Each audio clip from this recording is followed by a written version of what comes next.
No Jumper, coolest podcast in the world. And today I'm bringing you an interview with a band that I've been very fascinated by for the past few months since I've become aware of you guys. Probably one of the heaviest, most brutal bands I've ever heard in my life. And obviously there's going to be some percentage of people who are watching this that don't know anything about metal. I believe 90%. But I want them to go check you guys out because you are going to hear basically what I imagine the end of the world sounds like. Today, talking to Slaughter To Prevail in the building. Hell yeah. Thank you. Appreciate it. How you guys doing? Great. Great. So, okay, let's get the individual introductions. This is Alex, who is the singer. Yes. And he is kind of like the face of the band, but I understand there's been like a long backstory. So can you guys explain how you initially came together and everything? Yeah. So my name is Alex, Alexander Shikolai. I'm from Russia. I've been doing this for ages already, like 15 years old probably. Doing my extreme vocals, and we run this band with Jack Simmons. He's from UK. Okay, so you're the sole UK member amongst a bunch of Russians. Yeah. Basically, yeah. Got it. Yeah. And we just started this band together like 2014, I believe. And here we go. Yeah. Okay, so tell me a little bit about your early life growing up in Russia, because I wrote down the name of your hometown, which I predict that I'm not going to be able to say. Yeah, I want to hear how you say it. Yekaterinburg. Yeah, Yekaterinburg. It's not actually my hometown because I live nearby Yekaterinburg. It's just a small village, like 10,000 people, called Большой Исток, like Big Istok. And it was kind of regular Russian teenager life, you know, because a lot of teenagers from Russia, they actually not from the big cities, you know, they from the small villages, and we had no internet, we had not like nothing, infrastructure and all this. We're just like wild people, you know what I mean? Because I've been to Moscow and I remember people telling me like, yes, this is a big, crazy city with crazy traffic and there's clubs and there's bars and there's homeless people everywhere. But they're also saying like the vast majority of Russia, 99% of it is these tiny towns. Yeah, and it's poor. And it's poor and you have to like survive to you know, like earn some money just to bring the fucking food on your table and pay for your fucking rent on the you know. But anyway, I believe Moscow is the most beautiful city and most comfortable city with the infrastructure, because Moscow never sleep and you can order beautiful, tasty, good 24/7, you know. You can bring the service, like the best service in the world, whatever you want in whatever like sphere you want, you know. But basically the polar opposite of like everywhere else you could kind of grow up. Exactly. Like we have Moscow, St. Petersburg, Nizhny Novgorod, Yekaterinburg, all these towns, like big towns. But Russia is very huge country, you know what I mean? And we have a lot of small villages and towns also, and people live there actually. But everybody wants to go to the Moscow to earn some money. Definitely. And okay, so what kind of kid were you? Like, what were you into before you sort of discovered metal, and when did metal come into your life? So I was growing up with my parents break up when I was 6. And my mom started to date one guy. He's like ex-military, and he was like a huge businessman. Then he go to the government, and he raised me, and he gave me all of this like man character. You know, you have to like fight for yourself, stand up. You have to know how to like play football, basketball, all this shit. You know, like good physics. You have to learn at school your basic stuff, you know, or I'm gonna beat your ass, you know. And my mom was really like tough with me, you know. Right. And it's actually a classic situation for everybody in my town, you know, in my like area. Right. And it was just the basic teenagers doing something. Like, we grow up with rap music, we hate rock, we hate metal, we don't understand it. If you listen to this metal shit, we're gonna break your fucking face, you know. Really? It was like that? Yes. Holy shit. Yes, and I went to military school for 6 years, And this military school was like with the kids who has no parents, you know, because my dad ran this military school with his friend, you know. And basically it was like a jail for teenagers, you know what I mean?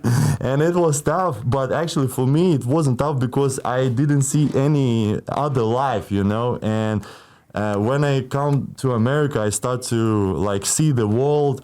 When I come to like Yekaterinburg, Moscow, all this stuff, you know, I start to realize actually I had a tough, you know, past, you know, and people, especially in the big cities, especially in Europe and America, they don't understand a lot of things. I think it's normal, you know, and I believe when I was 15 or 14 years old, my friends showed me a metal band called Britney's Horizon and Slipknot, and I was like, wow, that vocal is so powerful. I want to do the same shit, and I start learn this. Do you think you had heard metal before that didn't really resonate with you, but then that was like extreme enough that it kind of connected? Actually, I heard about Slipknot from my friend, and he was not my friend. He was older than me, but my parents was close to his parents, you know. And once we stay at their house, he was watching the Slipknot 2001 or 2002, I believe, this in London. The disaster piece. Yeah, the in disaster London. piece. Yeah. And I was like, what the f is this? It's not normal. It's like satanic, you know? I don't like it at all. And then I was like around 8 maybe. I had that experience too. I remember the first time that I heard Pantera and Vision of Disorder, that I was just like horrified. Like, this is the most evil sound of shit ever. And it took me a while before I was able to kind of like warm up to it. Yeah. I remember I was like 6 or 8, and I was watching MTV or stuff, and I saw these people with tattoos, like whole body covered tattoos, and I was scared. And I was like, I will not do the same, like never, you know. I'm afraid of these people, and right now Here you are. Yeah, here you are. psychology, I don't know. Definitely. You think that you always kind of had some anger built up inside you, and that I think it's not about anger. I think it's first of all, I believe I have mental issues, you know. I believe all of us have mental issues, and if you covering tattoos and doing all this shit for attention, you looking for attention. It's just the psychology, you know. And if people don't accept this, they just not smart, you know. If you accept it and you work on it, you realize that, you know, then it makes sense. And I believe I was looking for attention, and this is why I start to do metal, and this is why I start to being the vocalist, because vocalist is a frontman, you know. Everybody watch vocalist, you know. And I was looking for attention because I never get attention from my parents. I'm being raised like tough, in the tough hands, you know, and they just dictated me like, what are you gonna do, what are you not supposed to do, like very disciplined and all this shit. But I was looking for just, you know, love and peace. And actually, about like whenever you explain to me like how you grew up, even like the military school, the stories you had, like always surprised me. Like one story he told me, he basically, how old were you when you took your dad's car? 11. Like 11, and like saw the police driving behind him, so he hid, you know, and ended up crashing the car into like next door neighbors, and he was like, oh, it's just normal situation, you know, in Russia. Wow. Because every friend, my friend has the same story, you know, and I was like, okay, this is like, okay, normal. Wow, that's crazy. But okay, yeah, because you, like, it's interesting to see you now, because when I'm reading about you and everything, it's saying that you, at certain points in your life, you dealt with a shitload of anxiety and you could barely leave the house and stuff. But there was like a drug situation that kind of led to that, right? Yeah. I was 19 years old. So I remember my mom, as I said before, she was tough with me, and I'm not allowed to go party with my friends or whatever, but I always did this, you know, and then I always got top, you know, like kicked or punch. That's one thing about the Russians, is that they sure do love to party. Yeah. Yes. I mean, and I always want to party and hang out with my friends, do stupid shit, you know. And then I start to smoke weed and do some drugs, and my mom realized that, and she brought me to psychologist, I believe, and doctor who work with the drug addict people, right? And he asked me, like, face to face, what is going on? Why you do this shit? And I was like, man, I don't know, you know? And then I just realized, this is because my mom, like, not, like, allow me anything, you know? Like, you stay at home, you do your homework or whatever, you know? You work. And I said to him, and he said, okay, I will speak with your mom.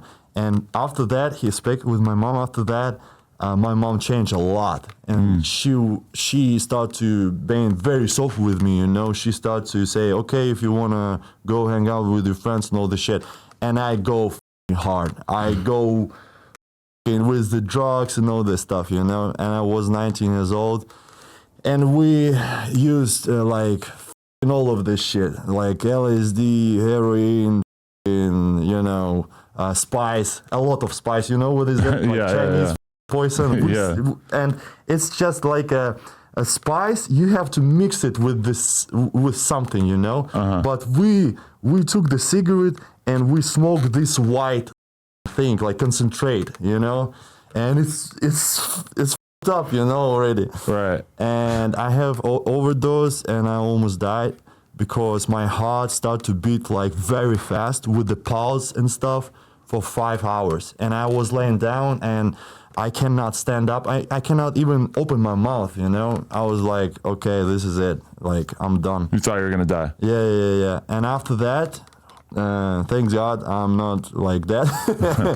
But after that, I changed my lifestyle a lot because I believe I start to like take this information from the I don't know, from the God. You can say it like, you can call it whatever, like universe, God, or whatever.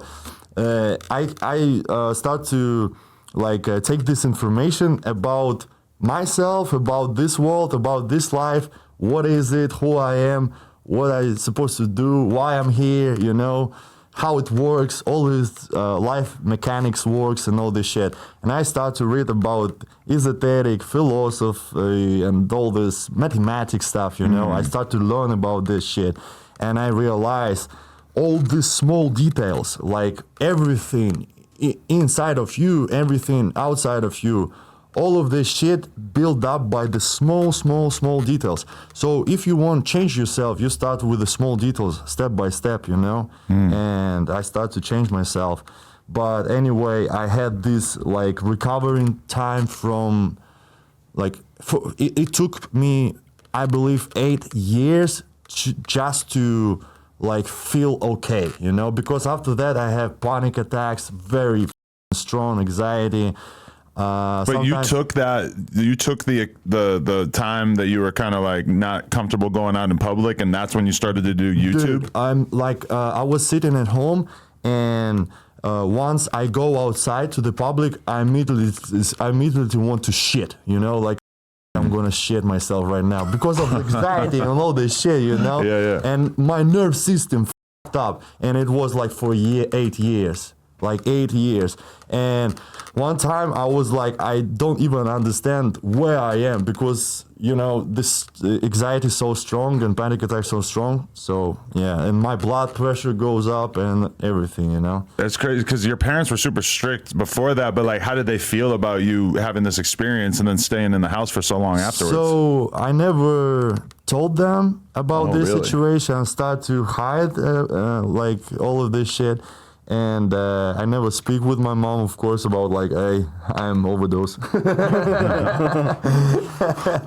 Because, you know, but right now it's okay. Right now she knows, I believe. And your mom's an angel, actually. Yeah, she's like right a now very she's very sweet woman. Yeah. I love my mom. I don't blame my mom or parents or whatever because they just, you never know how to raise your kids, right? And they just want all the best for me, you know?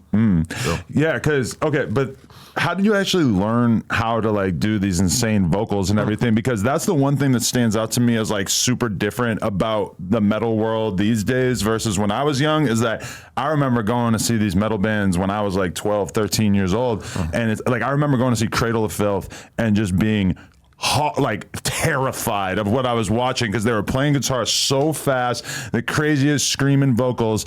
But at that time, we didn't even have YouTube. There was no way that I could figure out like how to play music like that or how these dudes did their vocals like that. And now when I'm just watching you guys' content on YouTube, it's like suggesting me videos in the sidebar like how to do insane, brutal metal vocals or whatever. And I'm like, oh shit. So that's kind of like being spelled out for people out there if they want to figure this shit out. Whereas for me as a kid, it was just the most baffling thing on earth. So how did you actually get into it? So it was very easy actually, because back in the days, as I said before, I had no internet, and even if I have internet, it was local, local forums, local whatever, we play Counter-Strike, and just that's it, we don't have social medias and stuff. Right. Russian notorious for like kind of banning people from like mainstream social media platforms, right? And I was young.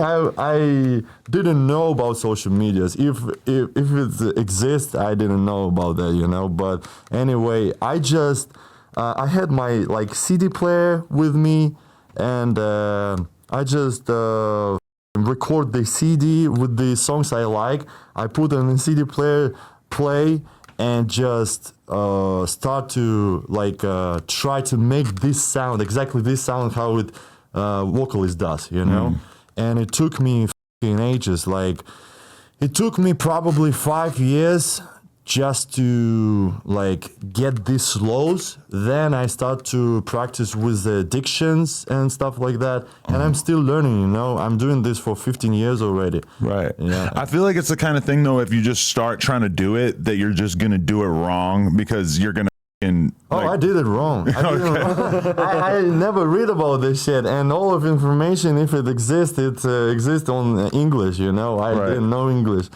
And I just learned it by myself, by mistakes and all this stuff. But I really believe if you want to achieve something, you don't need actually a teacher. Teacher will help you to achieve this faster, without any issues, maybe problems and mistakes. But if you really want to, you can do it by yourself, anything you want. Just like by mistakes and stuff. If you had to give me like a few tips in terms of how to do the kind of vocals that you do without absolutely destroying your voice, like what are the basic things that people get wrong? You have to understand that I'm using my fake chords, So when I do deep go, I will take this fucking stick. Okay.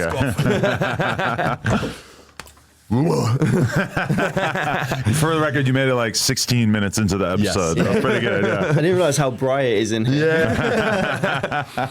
All right. So, as I said, I'm using my fake chords, and if you're gonna use your real chords, like real voice, you're gonna hurt it, And if you can imagine that this is your throat, right? And this is your like vocal cords, right? And this there's like a muscles, and you can squeeze it like that, and it make voice like distortion, right? So basically, the thing is, when you goes down with your, how you call it, Adam's apple. Adam's apple. Okay. When you goes down like that, when you not yelling, but how you call it when you like breathing in, inhaling, but when you you're yawning. Yeah, yawning. Yes. When you're yawning, your Adam's app goes down, right? Right. So okay. this is the main thing. When you're growing, you want to your Apple's fucking Adam's app goes down like that, right? And your voice change. Your voice start to sounds like deep, right? And then you just add this distortion with your fake chords, like it sounds easy, so but crazy. It's fucking difficult. It doesn't even look like it's coming out of your voice. Like it's gonna look edited to the people out there. What the? It takes a long time to. And actually, he can get loud as because I know it's a lot of like vocalists. They have like these cool sounds and techniques, but without a mic, it's not that loud. Right. Whereas with him, it's like power. Because that's something that I realized when I actually started to be in the studio with some rappers, is that some rappers have like really crazy vocals, but then when you actually see them doing it, it's like really, really quiet. They just have like a really good mic that's picking everything up, and then they turn it up in the mix and everything, which I was kind of surprised to find out about. It's fine. It's just like personal stuff, you know. If it sounds good on the record, it doesn't matter how it sounds in real life.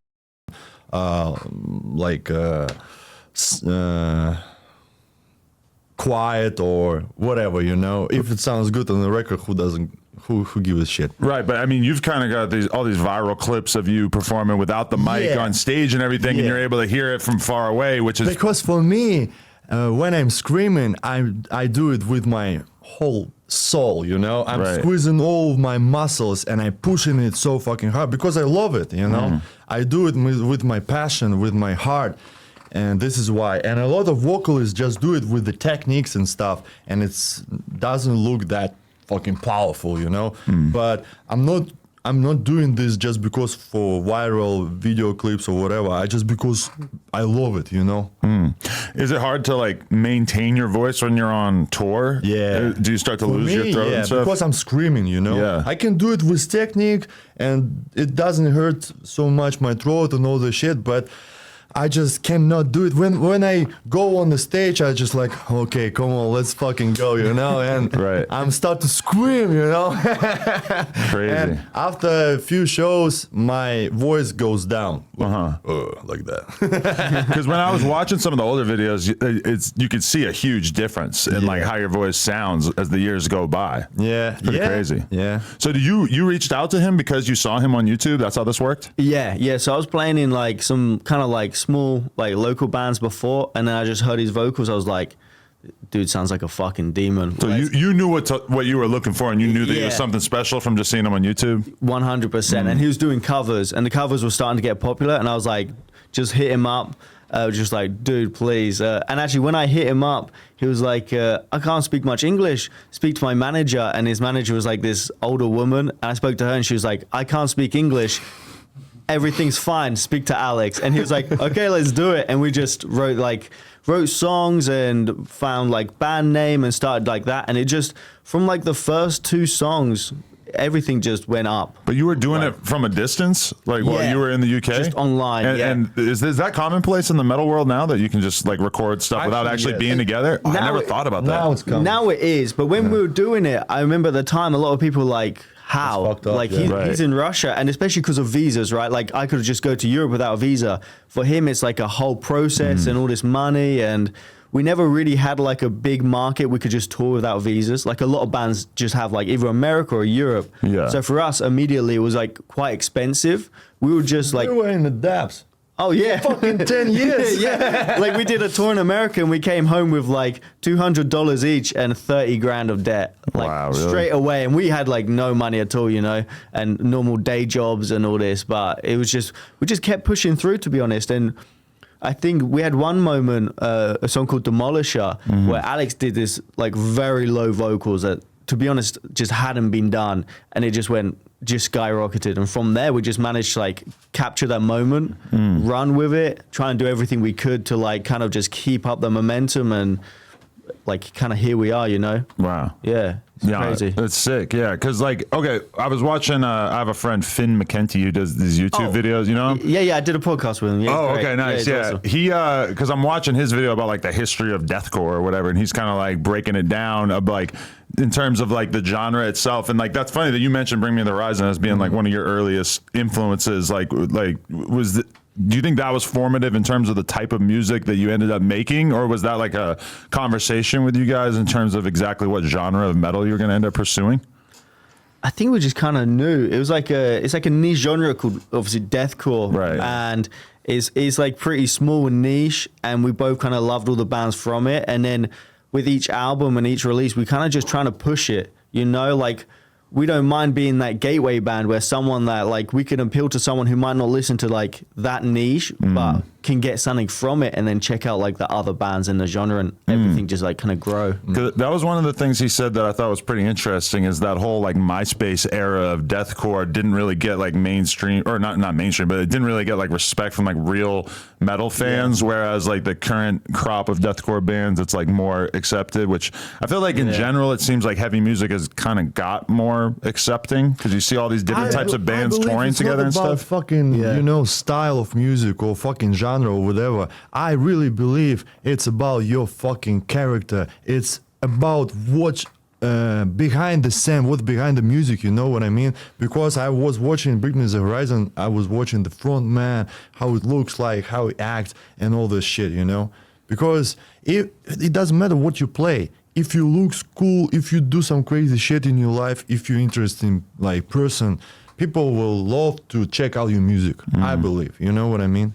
But I feel like if you could look really cool, you could totally like look the part, but if the music doesn't live up to it, your career is probably going to be kind of short-lived. Whereas you kind of like hit both of it, where you have like the star power and the look, and then also the music is really of course, really good, right? You gotta be like strong and fucking good quality. Was that part of why you wanted to work with them in the beginning? Is you just kind of recognize like that like I feel like metal fans almost like don't like to talk about that part of it because they are so serious about the music itself. But then in regards to like actual popularity, let's be real, if he was like a 400-pound fucking gnome, probably it would not be the same level of fan base, right? Yeah, I think that's actually a big difference I noticed between like rap and metal. Is like in rap it's like cool to be like trying to make money and like this image and all this stuff, and in metal it's still important, just no one wants to talk about like trying to get a bag, trying to make extra money, trying to be popular, or like having like charisma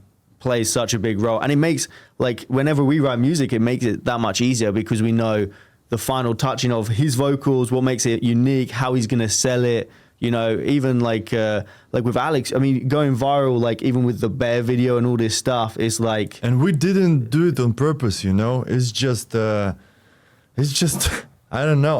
I like it, you know. And then people freaking out, like, what the fuck is going on? Okay, let's talk about the Bear video. So there's a video out there of you basically like. It's not like you're wrestling. You're almost like dancing with the bear. You're just like kind of playing with him, and your face is super bloody. What the fuck is that? I like went out of my way to not watch clips of you talking about it because I wanted to know I wanted to hear it straight from the horse's mouth. First of all, the bear's mouth didn't hurt me at all. Okay, that's what I was thinking, because it didn't look like you were fucked up. That's what he made you say. It was a video clip for Baba Yaga. This is our song called Baba Yaga. And I believe you guys have this character as well, you know, but you call it Baba Yaga. I don't know why. We call it Baba Yaga. But anyway, so we have this song and we decided to film this video with a bear, tank, and all of this like crazy stuff, you know. And the first time I met this bear, he was like 3 years old, and he obviously trained bear. But you know, like when I saw him first time and he was like stand up on me, I was like, what the fuck? You're making it sound like you've met a lot of bears throughout your life. Like this. Actually, that's true. You know, Most people haven't really even encountered one bear. All right, that was my first time I ever met the bear. Local you know, bear. And before that, I was like, okay, let's do this shit. I'm gonna fucking play with this bear and all this stuff, you know. But then I saw this bear, I was like, what am I fucking doing? It's just wild fucking. It's not wild anymore. It's still a bear, and it's kind of scary, you know. I was very afraid of this shit. But because you know, when you start playing with him, actually he loved to play with a man, you know, like not female. He was very gentle with females, but with the males. He start playing with you and he doesn't understand how to stop and when he should stop, you know? So when you play with a dog, like big fucking huge dog, right? You start to play with this dog and this dog start to fucking attack you or bite you or whatever just because it doesn't understand like his straight or power or pressure, and you just tell this dog like fucking stop or do whatever, you know, and he stops. With the bear, you cannot do that actually. You can't do that. Like, but how you can stop it? Because we don't any guns of us or rifle or whatever just to stop him. And you have to feel this animal, you know. And when he start to make a pressure on you, you know, like wrestling you, because he is a very good wrestler. Bears very good wrestlers because he grab you fucking like a leg and take you down immediately, you know, and start to make pressure on you, you know, with all of his weight, you know. Last time I played with this bear, he was like 500 kilograms. I believe it's about like 800 pounds or whatever, you know. And when he stand up, you start to play with this bear, you know. He just laying down on you and you already fucking, you know, like he gives you a hard time, you know, because he's so heavy and you just fucking try to make sure he is not gonna break your neck or spine or whatever. And then he start to fucking grab your back, grab your leg and start to fucking take you down. And you just fucking play with him, and more you play with him, more he start to push harder on you and faster, you know. And like if you wrestle like a man even one time in your life, it is hard, you know, to wrestle 1 minute, 2 minutes, fucking 5 minutes. If you start to play with this bear and wrestle this bear, you will get this experience. Yeah, it was probably like 100 times stronger than anyone you could ever wrestle. And he actually not using all like even 5% of his strength, you know, because he was raised by the man from the very beginning, you know, and he started to teach him. But this man, like his trainer, coach, he showed me some photos. His legs fucked up, like massacre, like fucking massacre. His legs. Yeah, really? Like one leg fucked up, immediate, like totally fucked up because of that bear. Because he started to like say to him something or whatever, like do this, do that, and bear just attack him, you know. And it's normal because he took this risk, he took this responsibility, and he realized that this is his like job or whatever, you know. Right. And when you play with this bear, you have to keep that in mind. So if something goes wrong, you are probably dead or whatever, you know, because we have nothing on us to stop him, you know. So the blood on the face, though, was that like a technique to like? It's paint. It was paint. Okay. Yeah, for video clip, you know. Okay. Yeah. And after that video clip, I decided to visit this bear again, you know, after 2 years or whatever. He was like 5. Tom. His name is Tom. He's the very bear. sweet, actually. You know? Very civilized name, you know. Yeah. Like a giant dog. I don't know. And I just want to visit him, you know. And me and my wife Milana, we been in Moscow at this point, and I said to her like, let's visit Tom and let's play with him, you know. And she just took that video, and this video went viral. Your wife even being comfortable getting that close to the bear is very impressive. My woman would be in the house. She would not come anywhere near that bear. Like my wife, she's from Kavkaz, Caucasian region in Russia. Okay. Like mountains and stuff. And from that region, people fucking tough. Really? Okay. Yes. It's the region where a lot of the Habib UFC Nurmagomedov. fighters Oh, right now. really? are from. Yeah. Yeah. This same Chechnya, region. like Hamzat, he's from Chechnya. Yes. So overall, what do you get from doing this sort of thing with the bear? It just makes you feel very alive to be in that moment. It's actually adrenaline, you know? Yeah. And I love adrenaline. I love like this risk and all this shit just because, I don't know, I love these adventures. I don't know. You got a lot of stuff like that in your life, right? Mm-hmm. So is the MMA shit, because you do bare-knuckle MMA stuff, is that a newer thing, or have you been doing that for a long time? So I've been doing like MMA stuff since I was like 6 years old. I did wrestling, not long time, but you know, it was a general thing when you like 6, your parents bring you to the wrestle gym, you know. And after that, I was like not about this sport or whatever, you know. And I believe when I was like 16 years old, I started to hit like MMA gyms with my friends just because it was like popular, you know. It was like 2012, I believe. And I started to do this, and on some point I started to make music, and it was like my hobby. And then I like forget about this. And then I believe 3 years ago I started to learn how to box. I learned boxing, you know. And this is after you made the move to America or before? I believe before. Okay. Yes, before. Yeah. Like I moved to America 2 years ago, and 3 years ago I started to do boxing. But I started to do it like for 1 month I trained, for 2 months I didn't train because we tour a lot and all this shit. And in whole amount of time, I'm doing boxing for maybe 1 year, you know, but this is my new passion, you know. This is my new passion, MMA, boxing, all this shit. And I hit gym like in Dagestan, like wrestling gym, and this is like tough gyms, you know. And when you spar, they goes hard on you, fucking hard, you know.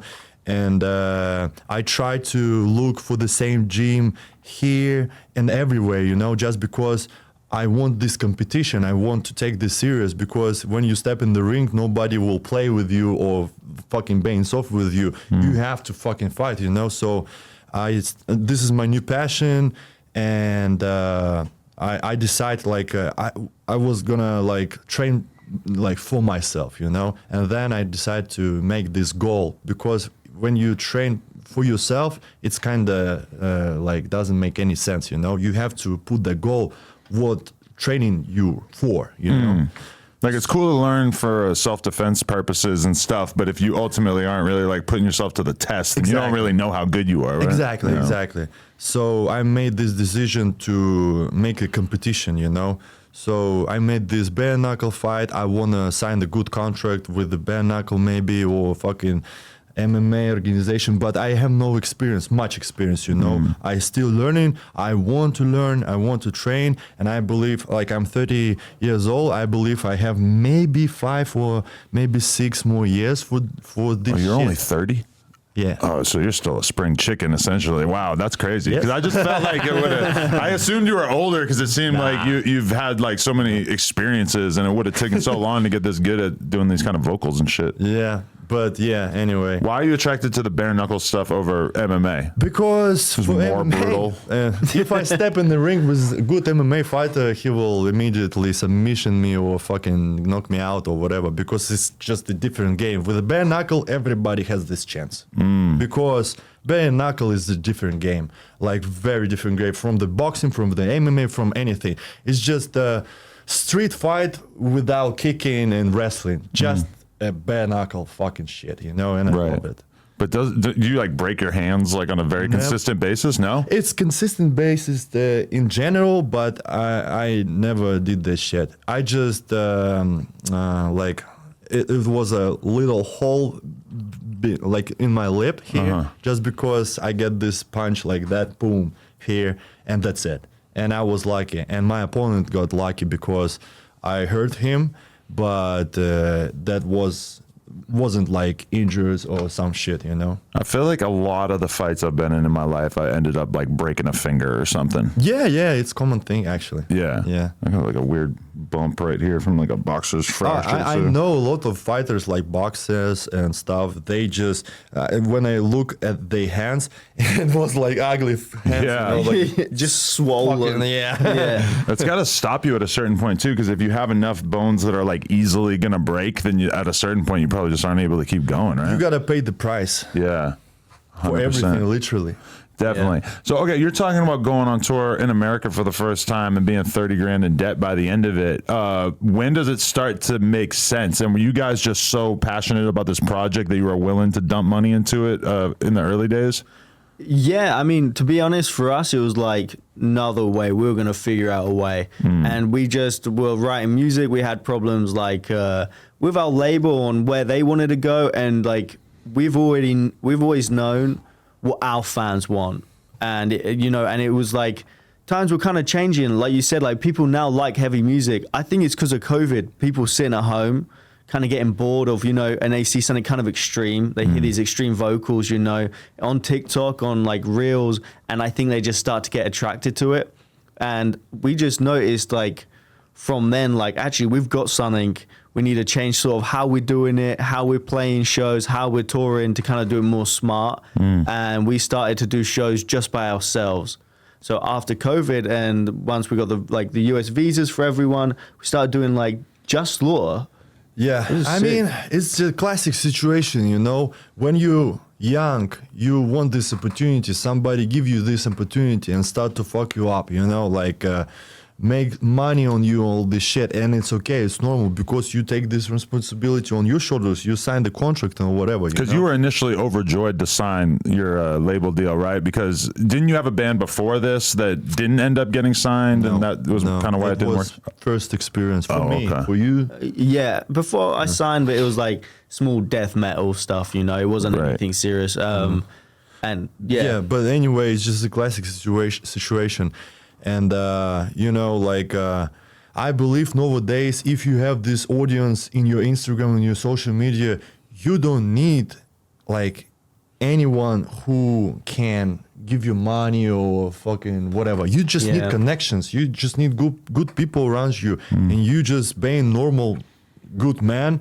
You start to speak with guys who has a lot of opportunities as well, and they just give you this opportunity, and you make money by yourself with the guys, But back in the days, you cannot do this because there was no fucking Instagram, fucking YouTube shit and all this stuff, and labels get this market. And without them, you're just basically nothing. And they selling like CDs and stuff. Right now, it's just streaming platforms, and it's more easier. It's a lot less for a label to do once getting the actual records into stores isn't like as big of a factor, right? So basically, I believe labels right now, they have to like change their work. You know what I mean? Like back in the days, they work in this way.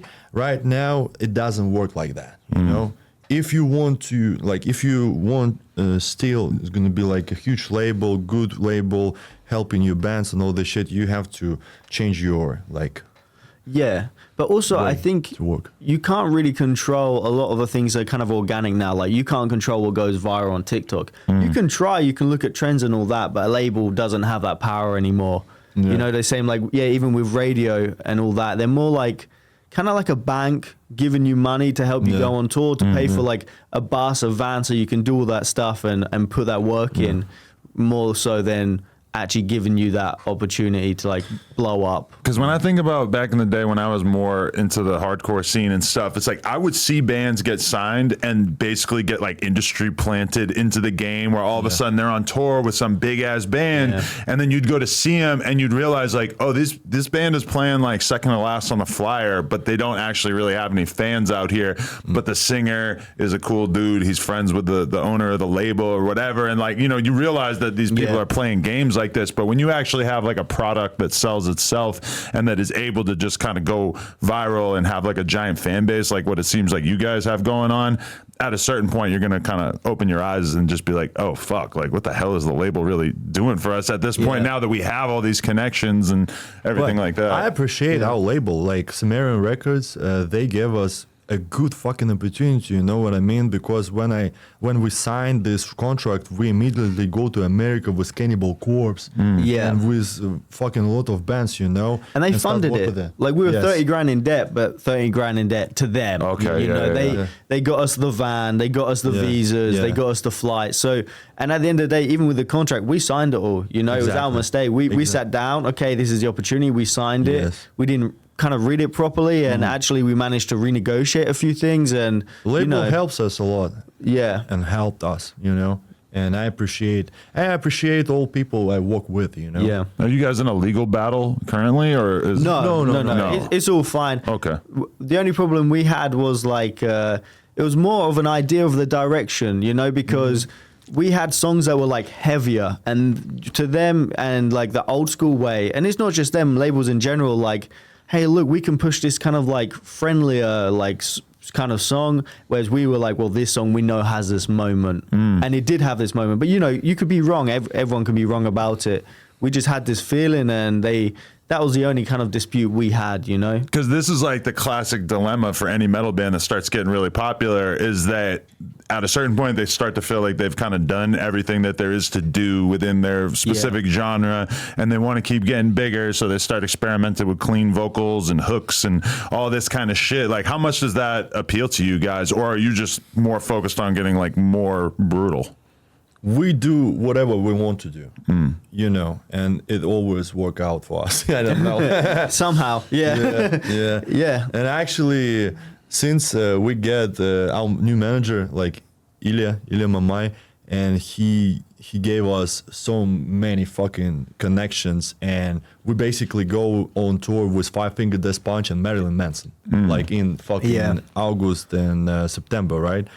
And like, just because of him, we start to get these opportunities, and we see how our audience grows and all this shit, and our label Sumerians start to realize, actually, you doing your shit, right? It works fine. So yeah, they kind of left us be after that, you know. That's interesting to hear that the label wants to have that much involvement, because I always kind of picture them just sort of letting the bands do their own thing. I think also it depends, like, what due to the label, you know, like, because for example, for our label, the owner, he's always great. Like, you know, they might just hire a guy who suddenly has a vision of, hey, look, this other band's getting huge doing this thing, and you know, maybe there's not clean singing or something, you should go down that route. And maybe for a lot of bands it works, but for us, and knowing that a lot of our audience is also from Alex's channel and all this, they love his growls, they love this. This is what we believed would be the way to get their attention and to grow, you know?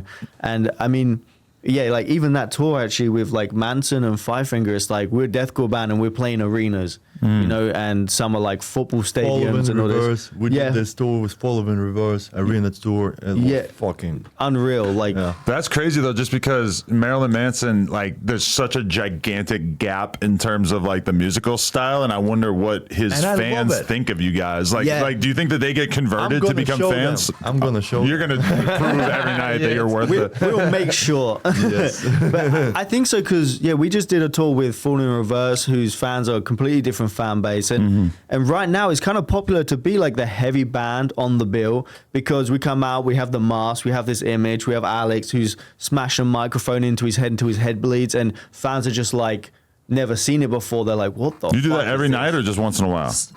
I do it pretty often. Yeah. But does it? How much does it hurt? Or is It hurts. It's not like a wrestling thing where, you know, they would like cut themselves with a little razor blade to get some blood I'm just flowing. hitting my fucking head, you know, because I'm in this like mood, you know. When I'm not in this mood, I'm gonna not do this. But when I'm in the mood, I'm gonna do this. But when you got to do it every night, it's got to be hard to keep it like sustainable, right? I will not do this every night, of course, because fuck that shit. We'll see. If it's gonna be a random tour and Every night. fuck, all right, Yeah. I will think about it. Holy shit.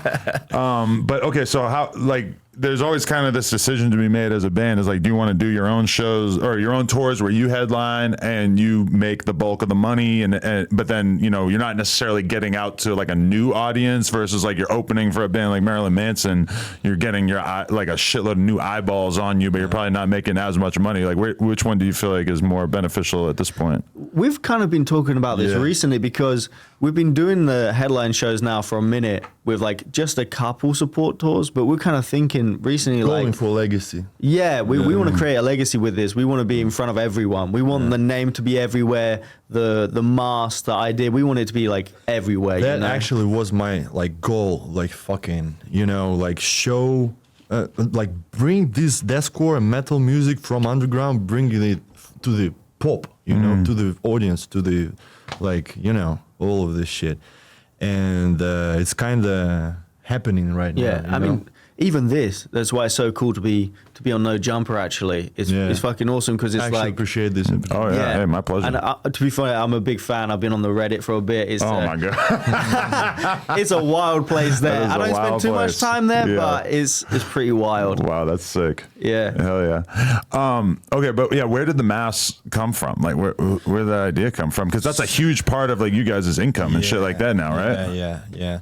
So it was my idea, and I was working on the gym. I was like doing this fucking protein shakes and all this stuff, you know. And I had a lot of free time doing nothing, you know. And I started to think, I want to wear the fucking mask or costume or whatever on the stage because I want to do it like unique way. It's not unique, you know, like Slipknot does this shit, Mushroom Head and all of these bands, you know.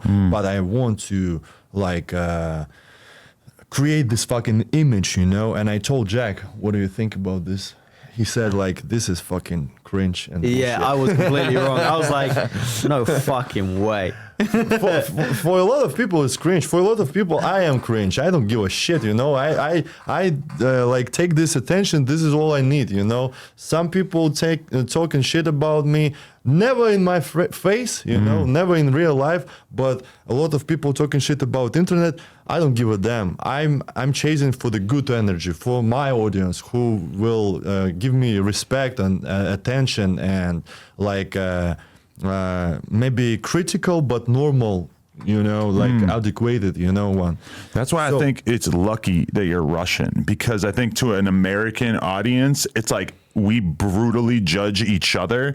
But to us, a Russian guy, we almost feel like it's not our business to like, we can't fully judge you. So like, you're kind of Same able, shit in Russia. you're able to be this like really extreme dude. Yeah. Where if you were from Florida, it would like remind us as Americans too much of ourselves, and maybe it would be like easier to hate. Whereas you being Russian, it's like you're a fucking alien, so you can do all this crazy shit, and we're like, he's Russian, he's crazy, man. Like, it's none of my business. Yeah, It's I'm like true. that. I Yeah. never thought about that, actually. I thought about this. Really? Yeah, I analyzed it. But anyway, it's good for me, I guess. I'm liking it. But I was working on this gym and I start to like draw in this mask, and I like sent this sketch to the guys who make this plastic mask and all this stuff, and they made it. I start to wear it on the stage in the fucking videos, and people start to ask me like, "You gonna sell it or what?" I was like, "Good business idea." Actually, it's the best thing, one of the best things as well for the band, because it's like immediately when we Stuck walk in on your stage. head. Yeah, and there's a kind of like mysterious thing to it, you know, like we're not hidden with our identities like some bands were before, but as soon as we come on stage, it's like straight there, you know. We're at a festival, people don't know us, it's like got the attention straight away. Right. You know. I know a lot of.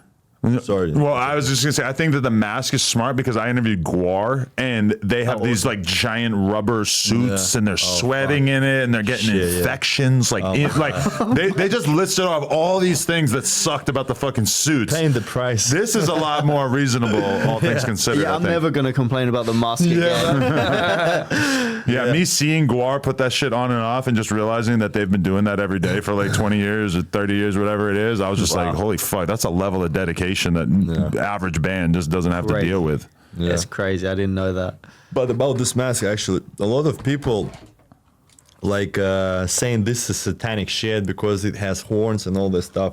Actually, I do believe in God. I'm not religious at all, you know. I respect all religions, but I'm believing God, and for me, Satan. How people think about Satan and stuff, it doesn't exist. And God for me is just my personal stuff, you know. I cannot explain it to you or whatever. But anyway, Can you grab the door? this mask has horns, this mask has evil eyes and all this shit. It's just because metal music, we're not thinking about fucking butterflies, love and all this shit. We're thinking about fucking brutal stuff, you know. And in general, if you has the fucking horns, brutal teeth, Sorry. you're good. Oh, okay. Okay. Sorry. Yeah, and it's just fucking brutal, you know. Devil's shit and satanics and evil is just all about this. But it's not actually fucking satanic. Right. Yeah. Because I was thinking that, like, a lot of my rap guests, if I were to have that hanging on the wall, that is all I would fucking hear. Is just people saying, like, oh my God, like, it's fucking satanic, you're a devil worshiper. I understand. I try to explain to people, be like, listen, like, I have a burning church tattooed on my arm, not because I want to see a fucking church burn down, but just because I'm kind of like attracted to this imagery, and it's kind of like how other people like to watch horror movies. I'm like trying to explain the metal thing. It's like these dudes aren't necessarily like evil. They're just attracted to these themes and tropes. Yeah. Like the vocalist from Slayer, Tom Araya, he's like strict Catholic. Yeah. And singing about, obviously, Satan and stuff, you know. And knowing that, then I listen to Slayer and I'm like, oh, these are like cautionary tales. Like this is not promoting this. Yeah. But the average person might not necessarily grasp that. Exactly like a horror movie. Like, you know, but no one thinks the director's actually into this shit, that whatever they're making, you know. It's just art. Yeah, it's art, yeah. It's all about art. Yeah, definitely. So those are a pretty like significant source of revenue for you guys. Like, do you have to go on the road with just boxes and boxes of like hundreds and hundreds of these masks? No. Or is it all mail order? We're making this in Russia and we ship it worldwide. Okay. Yeah. Definitely. Okay, yeah. One thing you guys were talking about earlier is how there's like kind of shame in the metal world in terms of like making money or creating like a real business for yourselves. But I feel like you guys are super honest about the fact that you want to be huge, and then like you talking about how you love cars, and like, you know, just like basically not being shy about acknowledging that you have things that you like to spend a bunch of money on. Does that kind of put you at odds with certain parts of the scene, or like how do you think about that? I don't care actually. I am who I am. I'm real, you know. If you don't like me, okay. It's kind of sad, maybe for my business, maybe for my music and audience. I will not play the games, you know, and that's it. Yeah. I mean, but for example, one thing I noticed in hip hop or rap is like you can basically share people's stuff for money, right? Like they'll be like, hey, like send me $50 and I'll repost your stuff. Yeah. If that happened in metal, the first dude to do that, it will be chaos. Yes. Like you selling out, you poser, you know? Just little things like that. I think that in the culture, they're like, hey, you're playing metal, you should be poor or you should be struggling, you know? Because I guess it kind of stems from like working class kind of music and stuff. But I think it starts to change a little bit, you know? I mean, no one wants to see their favorite band be broke as well, right? Like in general, because, you know, if you're making some money, you can do things better. We can do better live shows, better production, better like albums and everything, you know, in general. I appreciate we earn fucking money right now, but I actually realize maybe tomorrow or whatever, whenever, you know, I can lose all my shit. And I'm ready for this shit. I don't fucking care, you know. Right. I'm just start to like earn some money again, you know. I start to try it at least, you know. Definitely. How many months out of the year are you guys on tour? Fucking a lot right Too now. many. Do you prefer to be on tour like the vast majority of the time? We both don't like being on tour, but the other guys in our band love touring. Really? Yeah, because they're like dudes that are like, grew up in death metal bands and all this, and they could tour all year round. For us, it's like 2-3 weeks in, I'm done. I'm checked out. Yeah. But okay, are you guys at the place in your life where you're drinking and partying and like staying out and stuff, or is it like you perform, boom, back to the hotel or the bus or whatever, and just go to sleep? Like, because it's got to be really fucking tough, especially doing those vocals and shit, to like then also be staying out till 4 a.m, right? Yeah. Actually, I got a kind of funny story. We did a tour. I won't name the other band, but they had rented the exact same bus, like a bandwagon, right? We had one, they had one. And I'm on like our one, and it's like everyone's sleeping. It's like 11 p.m. Everyone's sleeping and chilling. And then I go do something. When I walk back on, I've walked into the wrong one, open theirs. They're doing lines of coke. They're smoking weed. There's like music blaring. I'm like, oh, fuck.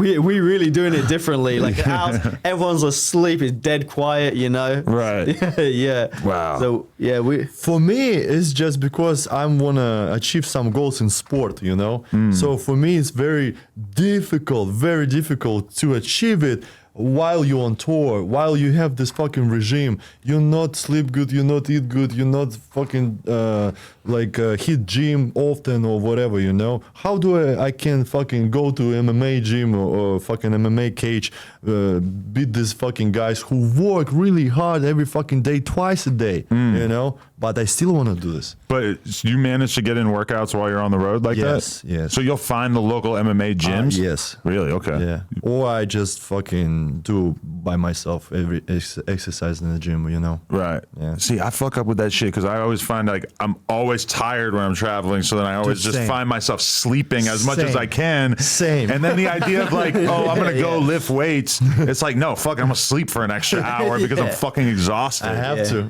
Hey, especially when you got the bunks. You can just lay in your bunk all day, you know, like just driving for 12 hours, you're just chilling in your bunk, you know. And this is very exhausting when you're doing meet and greets, when you play in the shows and you work with the audience. I appreciate my fans. Don't get me wrong, you know. I appreciate all these fucking opportunities and stuff. But when you speak with people, when you talk with them, when you work with them, and it's very exhausting because you give your energy for them, you know. And for me, it's very important to be fucking real, you know. So I give my energy 100% so people can enjoy a show and all this stuff, you know. At the same time, I try to keep this fucking energy for my goals as well. But do you guys do the meet and greets and stuff while you're on tour? We gonna do this for LA show, which is 26, right? April, and then Denver, and then it's like 3 headline shows we'll do it for. We do it, yeah. But after that, we're gonna stop it because I'm very introverted guy, actually, you know. And a lot of guys, in the meet and greet, they want to speak with us, you know. Yes. It's very obvious thing, actually, and I understand them. But I'm very introverted, you know. I just want to lay down in my bank and, work on my vocals or go to the gym or whatever. Play with Tom. Play with Tom, you know. Who's Tom? Yeah. The bear. Oh, And but with all respect to my fans, you know, I'm just want to yeah, because I feel bad even saying that because I feel like the average fan can't really understand. But like they cannot. When we've gone on tour and done live podcasts, you're on stage for an hour and a half, 2 hours, whatever, doing the podcast. That to me is not that hard. That's fine. I can do that whenever. But then doing the meet and greet after, 100 people coming up to you and telling you how much they love you and how much what you do means to them and shit. Yes. It's the best thing in the world. It's the sickest thing in the world. Yes. But I also, on a personal level, I just feel very overwhelmed with that. And it's just kind of hard for me to I can't really give them what I feel like they deserve in response because it's just after the 10th person, it's kind of the same thing over and over. And then I feel guilty about the fact that I'm not able to give a real powerful response, right? Pay back. Yeah. You know? Feel the same. Exactly. And I've heard a lot of people who do similar stuff say that they started out doing meet and greets and then as time went by, they kind of realized that it was fucking them up in the head. Right. Yeah. And exactly. You imagine if you was a big fan of some band, you know, and you want to meet them really bad, you know, and then the vocalist say, I'm gonna stop doing meet and greet because I'm fucking tired. He was like, what the fuck? Yeah. It's never about ego or you think you're better. It's just it just takes so much of your energy and they deserve more from you, you know. If they're paying for a meet and greet, you want to give them everything that they deserve, but it's just so hard to do that it's better just to not even kind of do it, really. Yeah, no, I feel it. So in terms of you guys just being together so much and working together on this project for all these years, how is it having to get along for such a long period of time, especially being from totally different countries and stuff? Has it always been smooth sailing, or do you guys get into a lot of arguments and stuff like that? Are you guys kind of the core of the band? The other members have changed a bunch over the years? Actually, we're a core, and one more guy. We wrote this song actually with him. The last song I think is gonna blow up. Oh, Nikita? Probably. Yeah. Nikita Kozhov. He's my best friend. He's from Russia, and he's a video guy. He edited all these videos we had and all this shit. He has this taste we have, you know. He shares the same vision. Yeah. Even though he doesn't play an instrument in the band, he has his a drummer, vision. but he don't play in the band. But Yeah, me and Jack is a core, like Nikita, and then Dima guitarist. He like write some stuff, write some riffs, and he really wants to write the songs. But you know, when you write, when you start to write with like one people, you know, it's kind of fucking. We've been fighting each other, arguing, and all this shit, you know. When it's 3 people, it's more complicated already because everybody has this own opinion. When it's 4 people, it's just a fucking chaos, you know.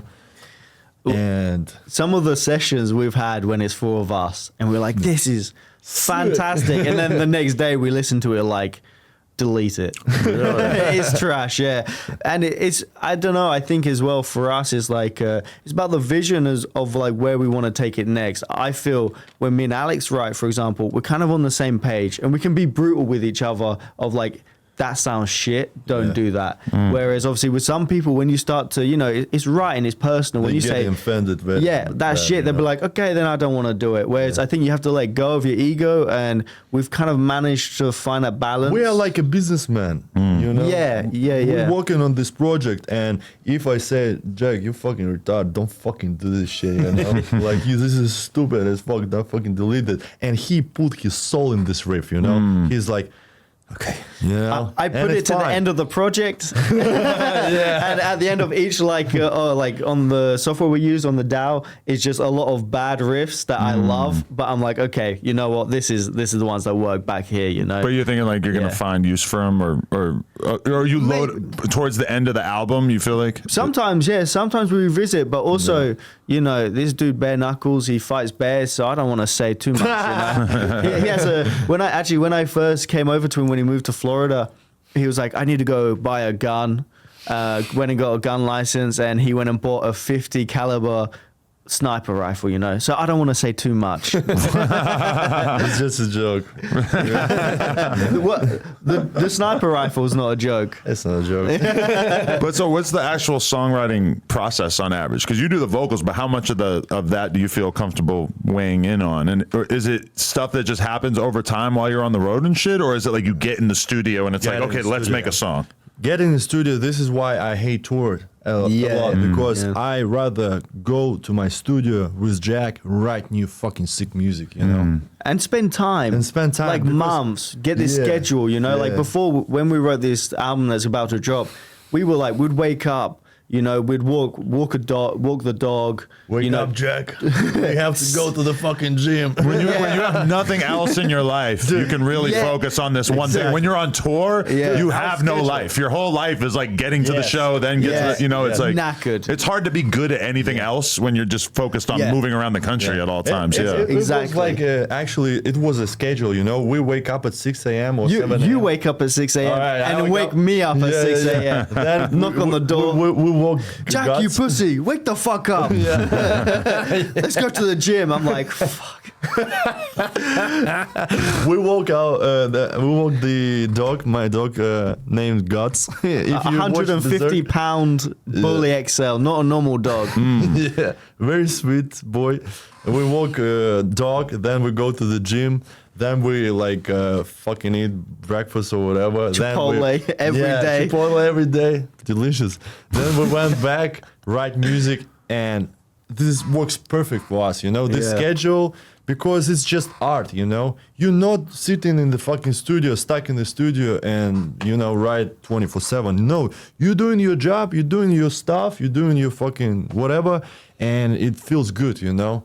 You need to create a situation in which you have space for your mind to be able to do its thing, which is like specifically what's not happening when you're on tour, because your brain is focused on survival and getting to the next thing. And actually, you're stressing if you stand at home for 1 month and you realize you have to go on tour in 1 month. You cannot do anything actually, because you're in stress. You just like, okay, I have like 25 days left, you know. Okay, 20 days, like fuck. And then after tour, you're fucked. You want to rest. You want a vacation for a month. So it's like the tour might be a month. You know, rehearsals start 2 weeks before. You're preparing 2 weeks before that, and then afterwards you need a break. It's like actually takes so much time. We need like 6 months of just like a normal schedule to get like really creative. And some days we'll write a song in one day. Sometimes we'll spend 2 or 3 weeks writing a song, but there's no stress because we have that time. Yeah. What keeps you on the road? Is it a financial thing, or is it just the fact that you know that you can consistently be growing as a band by doing that? First of all, we have to do this so we growing, because tours, it's very actually important stuff, you know, to just play a good fucking show. People watch you and they just realize you actually fucking sick band, right? Second of all, fucking money. To be obvious, to be honest, you know, I don't fucking care. Of course, I do this for money, not for free, you know. This is my passion. This is my everything, you know. But I'm gonna do this for money because I need money to live, you know. And if it's good money, I'm fucking happy, you know. And but we have to like stop in right time.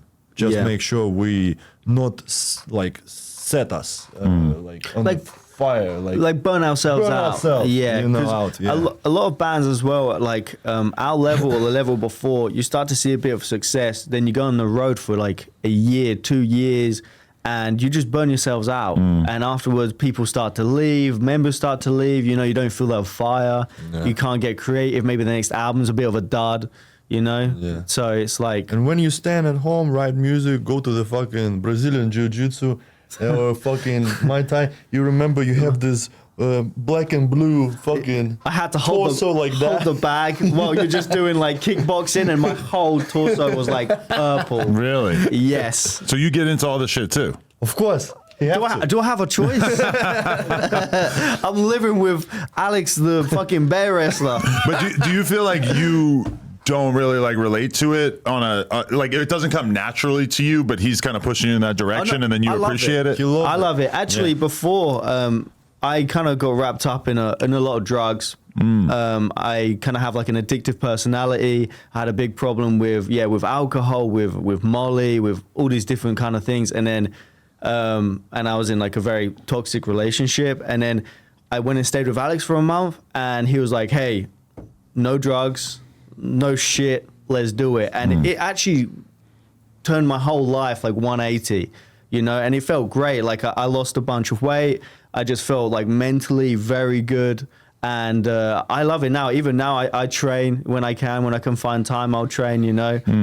I'm shit, but it's good fun. So to did do. you totally leave the drugs behind after that overdose situation back in the because day? I don't need this.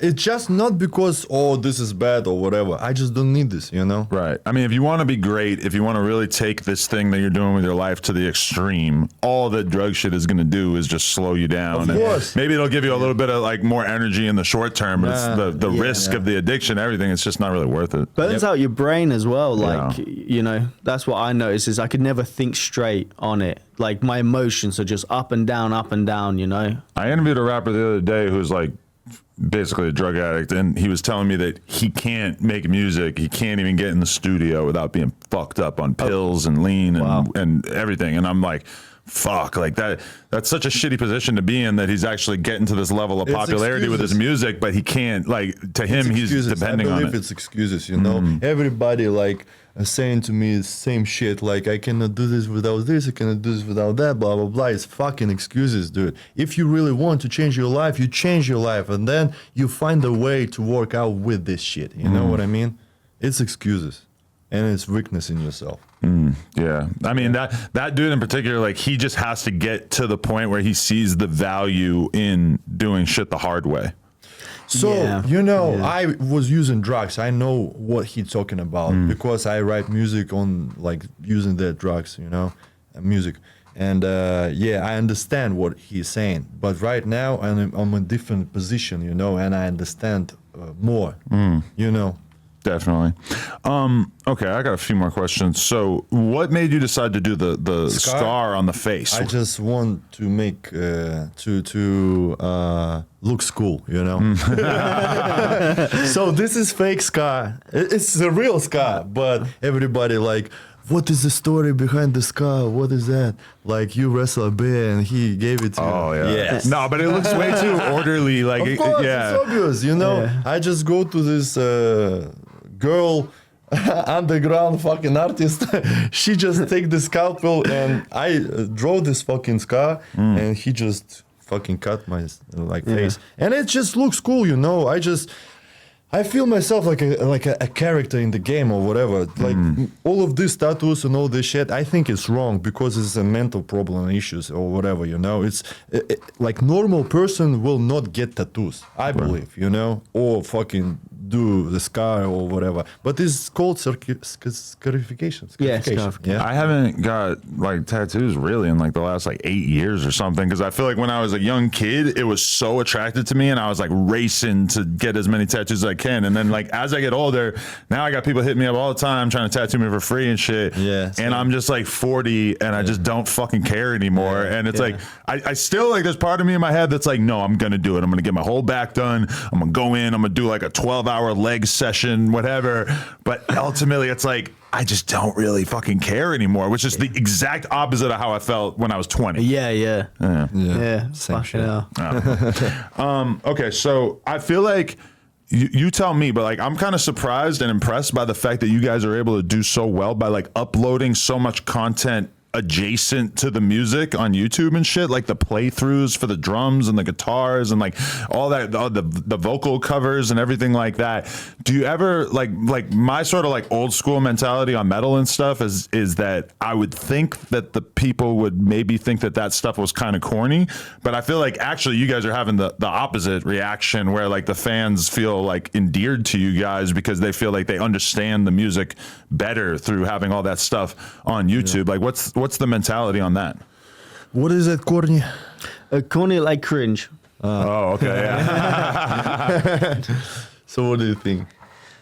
You know, actually, I think in metal or in like deathcore and death metal, people kind of love the instrumental stuff, you know, Right. especially with drums because it's so technical. And our drummer, Zalupa, he just fucking smashes it, right? Like he does like a really good job. So, and we just try to, again, I think it even comes down with the mask. It's such a strong branding. Just wearing the mask, holding a guitar, playing some riffs, people kind of just like, okay, I want to see this, you know, and it just plays along to it. And for us as well, I think where Alex kind of built this big social media following, it would be stupid for us not to at least try and push some more aspects of the band through that, you know. Whatever works for me is good. If it doesn't cross my fucking red flags, you know, and my morals and all this shit, you know, but I don't care. Like, as I said before, if people think it's cringe or I don't know.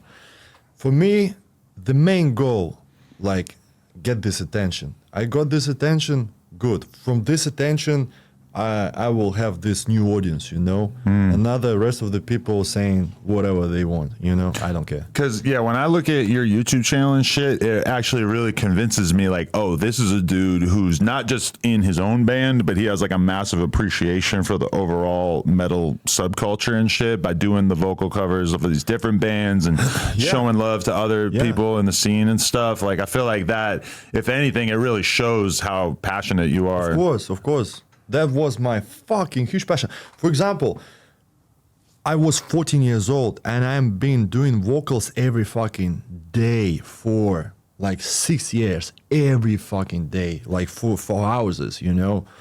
And I know people who like came up to me and asked me how you do this, you know, how can I achieve this shit? I've been doing these vocals for 5 years. And he started to explain me like, yeah, once in a week or 2 times in a week I go to the studio rehearsal. Dude, it doesn't work like that. If you like have this goal of passion, whatever, you have to fucking work out every fucking day on your goal. Every day. Like keep this, like focus on it for fucking years. You know what I mean? And I forgot what I'm saying. Sorry. No, totally.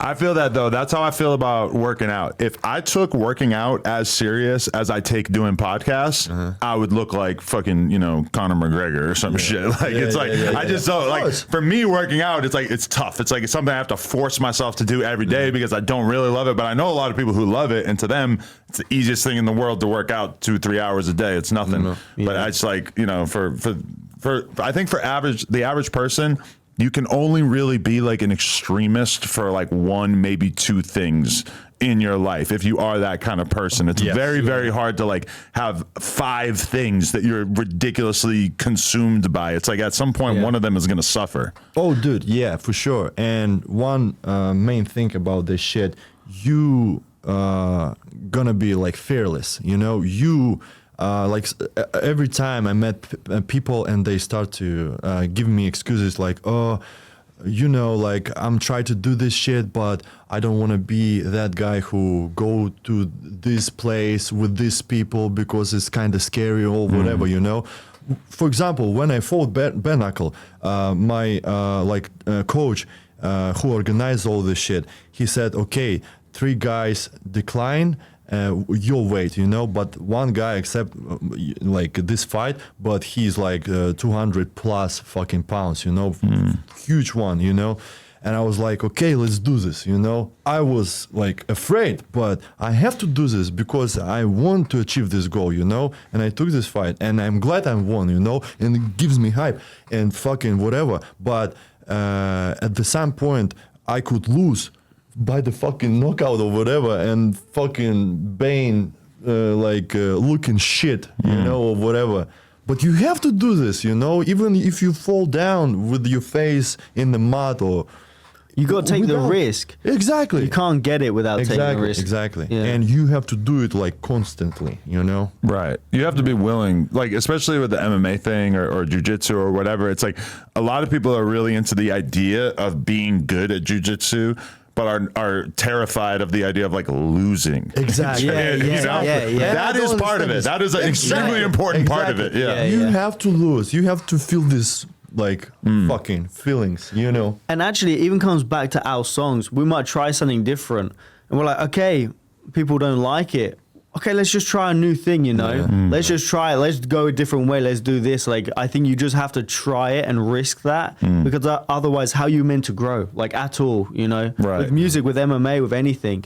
Definitely. It's business. 100%. What's it like being Russian in 2024? A lot of assumptions, a lot of the average, you know, American, whether it's fair or not, might have certain impressions of the average Americans Russian. doesn't give a shit about this stuff. Like a lot of Americans doesn't understand what is going on, doesn't give a shit about this shit. But anyway, between Ukraine and Russia, if you go to Europe, you can face the fucking Russophobics or whatever, you know. But I understand this. I'm not political. I'm just musician. I do my stuff. I have my point of view all of this situation. But you know, like it is what it is, and I just do my stuff. I'm being egoistic maybe or whatever. I don't give a shit. And yeah, a lot of sanctions, but I'm glad I have this opportunity to move to another country to do all of this shit. And I go back to, I just when I arrived to America, like a few months ago, I was in Russia. And my family is still in Russia, my dog in Russia, and my friends, and all of this. And I have a house, a huge fucking good house in Russia. And I fly to Russia very often, you know. And thanks God and whatever, everything is okay with me, you know. But I have a lot of like people who I know, they on the front line, a lot of they dead, you know. I have people from Ukraine, I know, they like same fighting and all this shit. I just don't want to fucking touch this stuff, you know.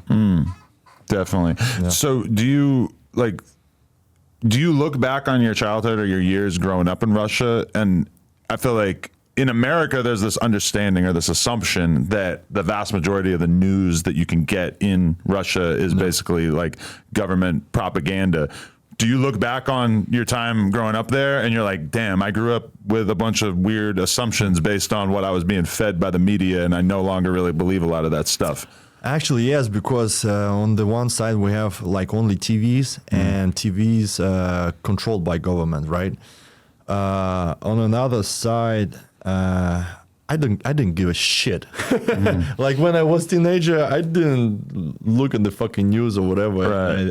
It's way more normal for young people to be really engrossed with the news at this point, whereas when I was a kid, well, I felt like a lot of that changed with 9/11. Before 9/11, most people I knew weren't really Right. paying attention to the news in terms of because I was in high school. Yeah. And then after 9/11, it all of a sudden became like so much more normalized. And then I feel like with Trump, it became even more normalized. And now it's kind of like, even if you're some high school kid, if you're just on Twitter and TikTok and stuff, you're getting flooded with this shit all the time.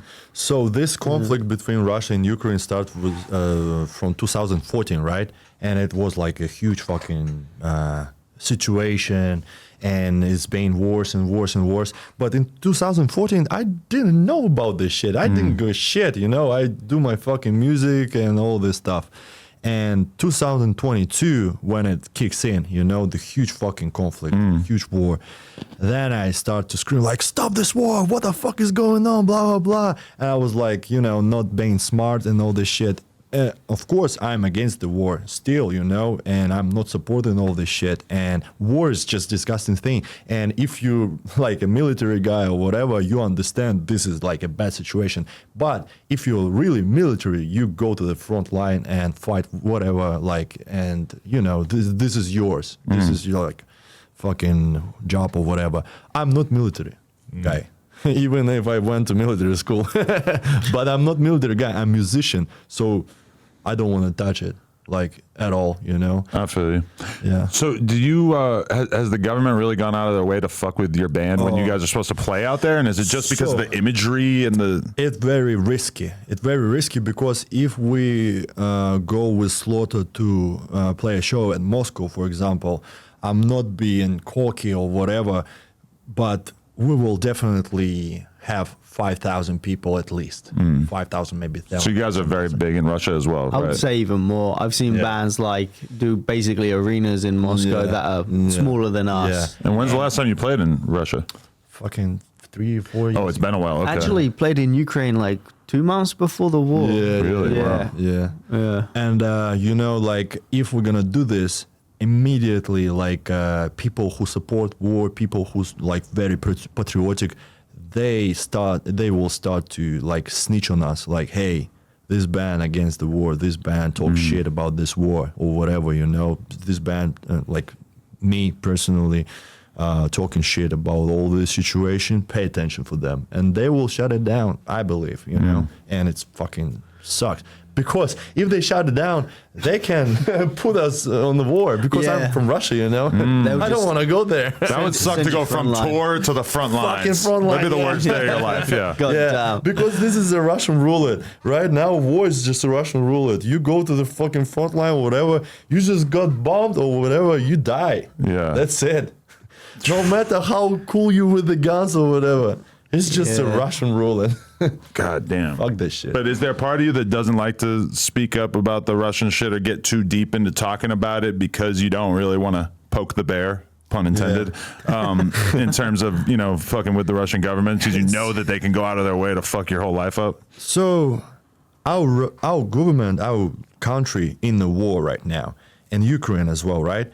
In this timeline, you have to be strict with the laws. You have to do this shit, because if you don't do this, there is a bunch of people who want to like fuck with the government and fucking like being chaotic and push the bear, you know? And it goes like very like dangerous inside the society. And Russian government and Ukraine government doesn't want this shit. So they put in these laws, hey, if you're gonna talk about this shit and if you do wanna do something, you go to the jail for 20 fucking years or 10 years. You understand me? Because war is a serious fucking thing, right? So, yeah. Yeah. Definitely. I was actually in Ukraine a couple months ago. My girl's from there, and You don't want to say this if you want to go to Russia. but basically, long story short, they opened where her town is. They opened a club, and they have like strict curfew. Like you can't be out past I think 11 p.m. or midnight. So this club realized, okay, we can open a club. You go in there, and then you just stay in the club, partying and all that, and they let you out at 5 a.m. So you can't choose to leave before that? No, because you'll just get arrested and go to jail, or whatever, Okay. right? So but you know, it's a war. So why are you going to the club? So what they did was, when it opened, a lot of guys, like military guys, turned up, just took the guys from there, like, okay, you want to go to the club and have fun? have something better for you and just send them to the front line. Holy So it's shit. it's That's the worst night of your life too. But it's fair. You popping Molly in the club and then you fucking have to it's go fair. die in the battlefield. Defend your country, right? Yeah, exactly. It's like, Holy hey, shit. you know, there's a war going on in your country. You want to go and have fun. We've got something more fun for you. Imagine taking an E-pill and then they're dragging you to the battlefield and you're just rolling your ass off in the back of the paddy wagon, getting dragged off there. Holy shit. All coked up. Yeah. Maybe a more, you know. It's kind of scary. Yeah. Okay, so I want to ask about this too, is that people try to like paint you as having like a far right background or having kind of in terms of like, I guess there was like a tattoo and like people try to make it out like you were down with some racist dudes at a certain point. No, yeah. Is that shit kind of exaggerated or was that something that you had like a brief time period in your life? So you talking about the Black Sun? Yeah. Yeah. Because there's a lot. Metal is like a political battlefield. There's like extremely far left people and extremely far right said people. Something about Right gay now, people yeah. or whatever. Right. They start to attack me fucking bad. I'm I'm not against gay people or whatever. I don't give a shit. Right. I just don't give a shit. And this is my. It's not my deal, you know. But at the same time, I was talking about children or whatever, you know, because I saw some videos. People wanking off on the street or like being fucking doing some crazy stuff, you know, and just fucking kids watch this shit. And I was like, dude, this is wrong, you know. And for one side, for another side, this is not my business, and I'm gonna raise my kids however I want, and I will teach him. How to live this life so they go outside of the house, go to society, and they will stick with my morals and points of views and all this shit, but not fight with another fucking opinions and morals and whatever people believe, you know. So this is my point of view. But about this racist shit, I never been racist actually. In Russia, it was like a huge fucking like not fashion but wave of right-wing guys, because we had these hard times with the people from the another regions, poor people from the mountains. Actually, my wife. She's from Caucasian region. So from these Caucasian regions, from the poor fucking small villages, people start to come to the big cities, for example, for Yekaterinburg, for Moscow, and they start to do like gang shit, like fucking like dirty stuff, you know? And they screaming, hey, yeah, we are from mountains, blah, blah, being fucking crazy. And people Slavic people, like white people, you know, they start to realize like, what the fuck is going on? I don't like this. And they start to being a part of right wing, you know, like, hey, we're gonna fuck you up. And I was like, hang out with these guys, you know, because they hit gym, they hit MMA gym, they read books, they fucking like doing all this shit, you know. And right time before I was like, almost died because of the drugs. It was so right I after switched. the drugs bit, yeah. So I switched from this fucking being stupid and stuff like this, switched to like radical, being fucking tough guy, go to the gym, hey, fight for your rights and all this stuff, you know. So I was hanging out with these guys, and these guys obviously was a right-wing guys, but it's not like Nazis or fucking racists. They just fucking do this stuff, like right stuff, you know. Some of them being fucking racist or all this shit, I don't give a fuck. But like Americans are so they're so concerned with racism that they're gonna be like, listen, I understand why. We're not from your fucking country, but we found a Wikipedia article about this tattoo, and so now we are convinced that we know everything about everything that you ever believed in your entire life. And it's fair enough to them, you know. I don't judge people. I don't give a shit. But I had this fucking tattoo, Black Sun, you know, because I was reading about this esoteric and fucking philosophy stuff. But to be honest, this is a fucking Third Reich symbol, you know, like this fucking Hitler's fucking company. He took it, right? Because it was he took like it, pagan. but who cares? Yeah. With these symbols, people go, fuck my people, like Russian people, you know, we fought against this shit. But anyway, I did this stuff and I was like, okay, right now I'm a tough guy. You know what I mean? Like stupid teenager stuff. But I like paid this price because I got canceled and after that I was like, okay guys, I will cover it up. Okay. You know, I was afraid of all of this shit, losing my career and stuff. But then after like maybe 3 years, 4 years, I'm like realize, okay, I actually was stupid, you know? And I just, you know, like I grew up, you know, and it was like in my stupid past. But right now people are saying I'm like still Nazi. I'm like, he's hiding, he's not Nazi. I don't give a shit, dude, because this is the price I'm paying still, you know? Having every aspect of your life before you were famous analyzed and put under the And microscope. people doesn't give a shit about my excuses, and it's fair enough. Right. And just don't actually, give a the shit. tattoo is not like it was from like 1 year ago. This is like 10 years ago. Like that is since it got covered up, I mean, you know. Right. So it's not even like... And it's not about You know? even tattoos. It's about my fucking, you know, like attitude right now because it's changed a lot. It's changed a fucking a lot, but I cannot prove it. How can I Right. prove it? So I don't give a shit. Yeah, because to me, it's like, even if I knew that you were actually a Nazi Yeah. 10 years ago, it's like, well, I understand that that's interesting, but if you're going to sit here and tell me like, yeah, that was part of my past and I'm not anymore, I'm going to say, okay, like, who gives a fuck? Like, people are allowed to change. Like, I'm not going to hold that against somebody. Somebody thinks it's just a fucking mark on your life. You will not change at all. Right. You Yeah. just fucking... Which is the worst possible yeah. way to view it. Yeah. Okay. Yeah. Like, there's no forgiveness. There's no change. Yeah, like you're not allowed to grow as a person. And you was like 19. Something like that, yeah. So it's like, I don't know. Definitely.